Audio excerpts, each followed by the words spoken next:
Okay everyone, this is Joshua here. I'm doing another tier list right along with the MCU phases and shows. This one is in collaboration with a good YouTube friend of mine named Lucas Steinfeldt. You can go check him out, get him at least to 500 or more subscribers by the end of the year. He's a great channel. I met him through YouTube, met him through Letterboxd and my old Instagram, and we both decided and we came up with the idea, what if we did a tier list of 16 of the highest grossing superhero films. So I have selected them and I added some recent ones. So we're gonna make this fun, and when he does his video I will put it in the description link by the time whenever this is up. So that being said, let's kick it off. There are 16 movies. We have Marvel, Pixar, and DC. The categories are as follows. As always, Spider-Verse worthy, Epictastic fun, not Epictastic but still entertaining, alright if frustrating, not that big on, and unworthy territory, which is the worst of the worst. And I'm pretty sure we're gonna have a pretty solid list here. So first up is we're gonna do the Avengers movies, and all four of these movies, Avengers 1, 2, 3, and 4, they are all going in the Spider-Verse worthy. They all made money because these were big MCU crossover events that just, you had to be there. And despite Joss Whedon's controversial, stupid decisions, the first two I still think are amazing. Age of Ultron being my favorite. It was my favorite MCU movie until a certain one we'll get to. Infinity War is my least favorite, but it's still amazing. I just don't like the cliffhanger ending. I actually hate the fact Thanos wins, but that's just me personally. And Avengers Endgame. Despite it being 3 hours long, all these movies together worth $1 billion marks. I know there are a few people who don't like Avengers Endgame, that's fine, but the Avengers Kane Dynasty and Secret Wars, that's gonna have to be great to bring in some big money. So all of these movies are Spider-Verse worthy, so you definitely earned that. Next up, we have Joker. I'm debating on this.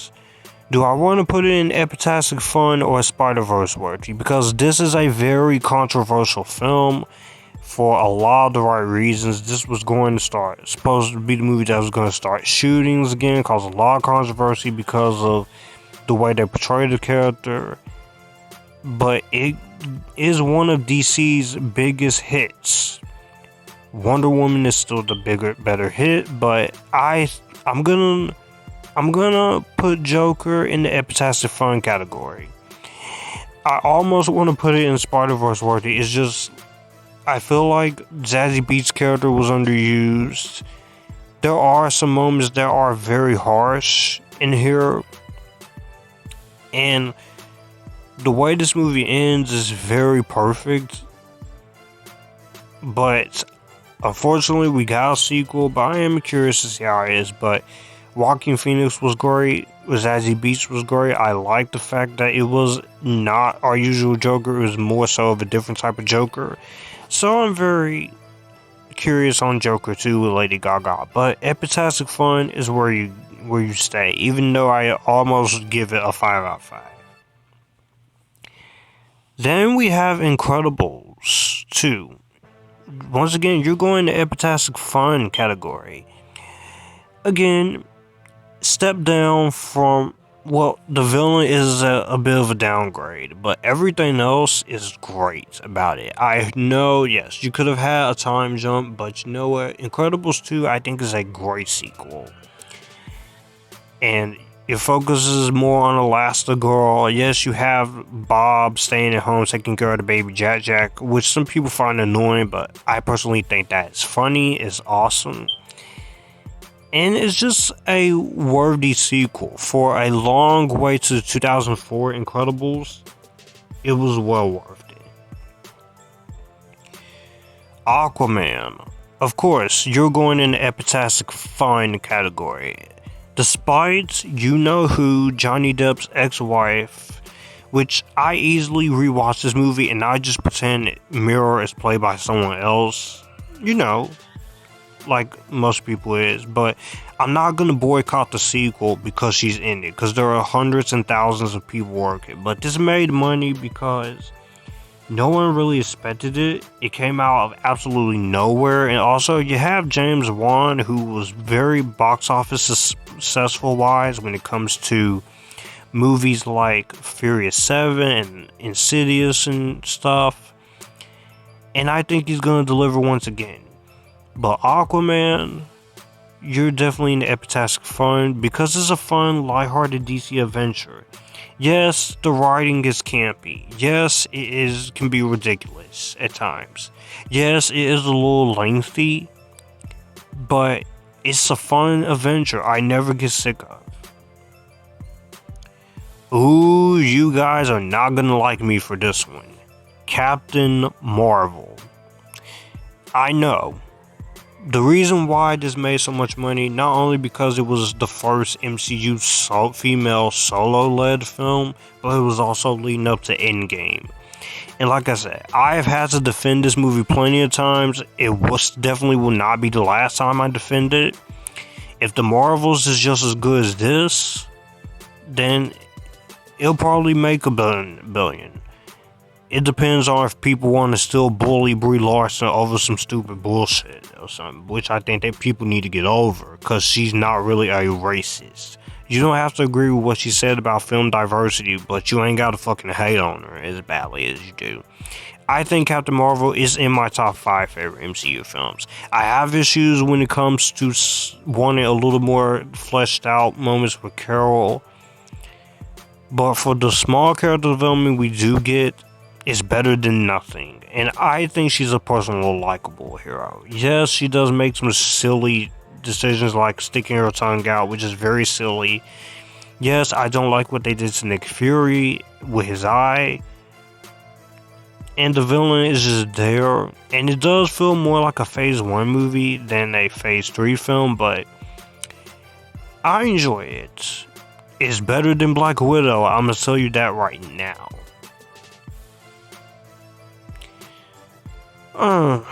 Iron Man 3. Once again, Epictastic fun. I love Iron Man 3. I know it has its detractors. I know some people really don't like it, but this made money because you were coming off of Avengers and because Robert Downey Jr., his name, and Marvel and Iron Man, that's a perfect blend. So yeah, not much more to say on it than that. You got The Dark Knight and The Dark Knight Rises. You're both going in the Spider-Verse worthy because The Dark Knight and The Dark Knight Rises are two great, excellent films. They are excellent.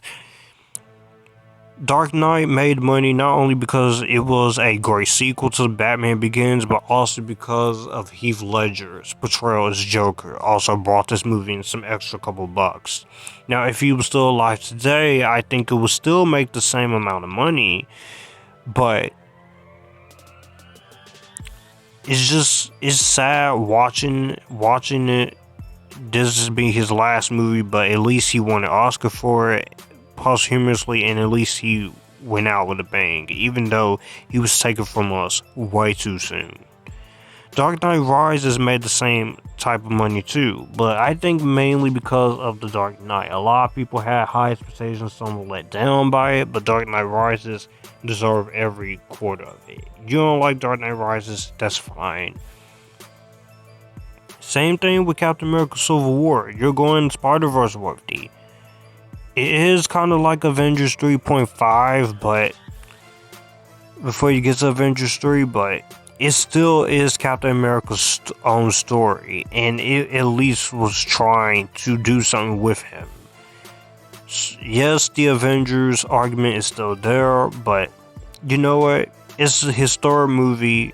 You kind of have to do something different. And this, for the last movie with Steve Rogers, not a bad way to go out. Black Panther. The sequel, I am looking forward to it, but you're going to inspire. I'm gonna put you in the Epictastic fine, only because I think some of the CGI at the end looks a little bit unfinished. But on a filmmaking standpoint, on a cultural impact standpoint, it deserved all the money it made. Not only because it was the first black superhero movie in a long time since Blade and Hancock, but the cultural impact that this movie had with Wakanda Forever and with the late Chadwick Boseman, who was taken from us way too early. It just helps this movie with an extra couple of months, and just the fact that so many people went and saw it and it blew up the way it did, just gives it that much more strength. Far From Home, once again, you're going in the Epictastic fun category because the only thing I don't like about you is some of the comedy. But I still think it's a great Spider-Man film. A lot of people disagree with me. I don't care. That's fine. You can have your opinion. I'll have mine. But Spider-Man Far From Home deserved the money. You deserve it. Spider-Man No Way Home. This made big bank because this was not only just Tom Holland's third movie, but this is also getting generations of Spider-Man together in one movie. And the fact that we got to see closure for Andrew Garfield, closure for Tobey Maguire, despite the fact they never got to complete their series. You see the closure, and it's just a bit nostalgia. It hits you home. And with the re-release, with the extended cut, it did help also with some extra money as well. And also Doctor Strange in there too, and the setup, and having this be after Far From Home where everyone knows the secret, and everything about it just... I'll talk more about this when we do talk about Phase 4 of the MCU, just the movies. I'll do the TV shows of Phase 4 in a separate one. But just a phenomenal film with all three Spideys, Doctor Strange, the great cast, and having the villains from Andrew's films and Tobey's films here was just the icing on the cake. Which leads me to my new favorite MCU film, of course, Multiverse of Madness. I will continue to sing this movie's praises. I will continue to defend it. You know what? Screw it. I'm going to put you in the Spider-Verse worthy. Nitpicks aside, with the movie could have been a little bit longer, and the Illuminati was there. But everything else, I think, is very good. The script, I think, is very good. We could use a little bit more slower moments in there. But it's a fast-paced Sam Raimi horror film in the MCU. That's why it made money. It almost made $1 billion. And also the inclusion of Scarlet Witch definitely did help this. I know some people hated Scarlet Witch going to the dark side, but... you have to understand, when you have seen this character have to blow a hole through the head of the man she loved, and literally being traumatized about what happened to her, and literally being traumatized about losing her brother, not being able to be with her kids. Yes, she held the town hostage to Rescue, and also with the death of her parents. Ultimately, and the ending of WandaVision with the credit scene, what the hell did you think was going to happen? Ultimately, she's going to turn bad.